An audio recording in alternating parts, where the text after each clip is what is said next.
ಇಂಥದ್ದೇನೂ ಇಲ್ಲ ಎನ್ನಬೇಕು.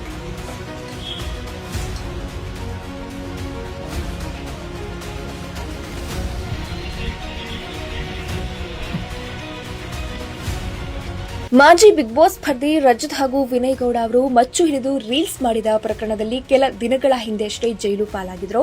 ಆ ಬಳಿಕ ಜಾಮೀನು ಪಡೆದು ಹೊರ ಬಂದಿದ್ರು. ಆದರೆ ಜಾಮೀನು ನೀಡುವ ಸಮಯದಲ್ಲಿ ಕೊಟ್ಟಿದ್ದಂತಹ ರೂಲ್ಸ್ಗಳನ್ನ ಫಾಲೋ ಮಾಡಿಲ್ಲ ಅಂತ ರಜತ್ನನ್ನ ಮೊನ್ನೆ ಅಷ್ಟೇ ಪೊಲೀಸರು ಮತ್ತೆ ಬಂಧಿಸಿ ನ್ಯಾಯಾಲಯದ ಮುಂದೆ ಹಾಜರುಪಡಿಸಿದ್ರು.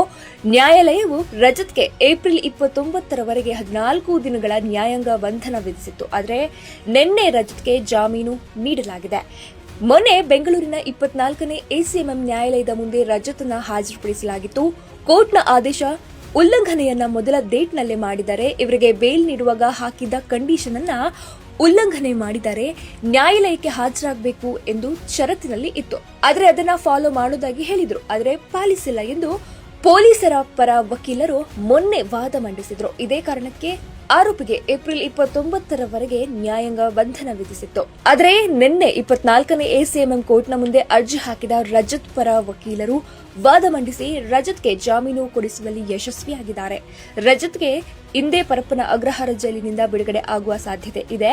ಇಫ್ ಇನ್ ಕೇಸ್ ಇಂದು ಆಗದೇ ಇದ್ರೆ ನಾಳೆ ಶನಿವಾರ, ನಾಳಿದ್ದು ಭಾನುವಾರ ಇರುವ ಕಾರಣ ಬಿಡುಗಡೆ ತಡವಾಗುವ ಸಾಧ್ಯತೆಯೂ ಇದೆ. ಈ ರೀಲ್ಸ್ ಪ್ರಕರಣಕ್ಕೆ ಸಂಬಂಧಿಸಿದಂತೆ ರಜತ್ಗೆ ಮಾತ್ರ ವಾರೆಂಟ್ ಇತ್ತು. ವಿನಯ್ ಗೌಡಗೆ ವಾರೆಂಟ್ ಇರಲಿಲ್ಲ. ಹೀಗಾಗಿ ವಿನಯ್ ಗೌಡ ಅವರಿಗೆ ಮೊನ್ನೆಯೇ ರಿಲೀಫ್ ಸಿಕ್ಕಿತ್ತು. ರಜತ್ಗೆ ನ್ಯಾಯಾಂಗ ಬಂಧನ ವಿಧಿಸಲಾಗಿತ್ತು. ಆದರೆ ರಜತ್ ಪರ ವಕೀಲರು ಕೋರ್ಟ್ಗೆ ಮೊನ್ನೆ ಜಾಮೀನು ಅರ್ಜಿ ಸಲ್ಲಿಕೆ ಮಾಡಿದ್ರು. ಅರ್ಜಿ ವಿಚಾರಣೆ ಮಾಡಿ ಆದೇಶ ಕಾಯ್ದಿರಿಸಿತ್ತು. ಅದರಂತೆ 24ನೇ ಎಸಿಎಂಎಂ ನ್ಯಾಯಾಲಯ ಜಾಮೀನು ನೀಡಿದೆ. ಈ ರಜತ್ ಹಾಗೂ ವಿನಯ್ ಅವರುಗಳು ಕೆಲ ದಿನಗಳ ಹಿಂದೆ ಇನ್ಸ್ಟಾಗ್ರಾಂನಲ್ಲಿ ರೀಲ್ಸ್ ಅಪ್ಲೋಡ್ ಮಾಡಿದ್ರು. ರೀಲ್ಸ್ನಲ್ಲಿ ಮಚ್ಚು ಹಿಡಿದುಕೊಂಡು ರೌಡಿಗಳ ರೀತಿ ಪೋಸ್ ಕೊಟ್ಟಿದ್ರು. ಇದನ್ನ ಗಮನಿಸಿದ ಪೊಲೀಸರು ಶಸ್ತ್ರಾಸ್ತ್ರ ಕಾಯ್ದೆ ಅಡಿಯಲ್ಲಿ ಇಬ್ಬರನ್ನ ಬಂಧಿಸಿದ್ರು. ವಿಚಾರಣೆ ವೇಳೆ ರೀಲ್ಸ್ನಲ್ಲಿ ಬಳಸಲಾಗಿರುವ ಮಚ್ಚಿನ ಬಗ್ಗೆ ತಪ್ಪು ಮಾಹಿತಿ ನೀಡಿದ್ದಾರೆ ಎಂಬ ಅಂಶವು ಬೆಳಕಿಗೆ ಬಂತು. ಕೆಲ ದಿನಗಳ ಕಾಲ ನ್ಯಾಯಾಂಗ ಬಂಧನದಲ್ಲಿದ್ದ ಇಬ್ಬರು ಬಳಿಕ ಜಾಮೀನಿನ ಮೇಲೆ ಬಿಡುಗಡೆ ಹೊಂದಿದ್ರು. ಆ ಬಳಿಕ ನಡೆದ ಪ್ರಕರಣದ ಮೊದಲ ವಿಚಾರಣೆಗೆ ರಜತ್ ಗೈರಾದ್ರು.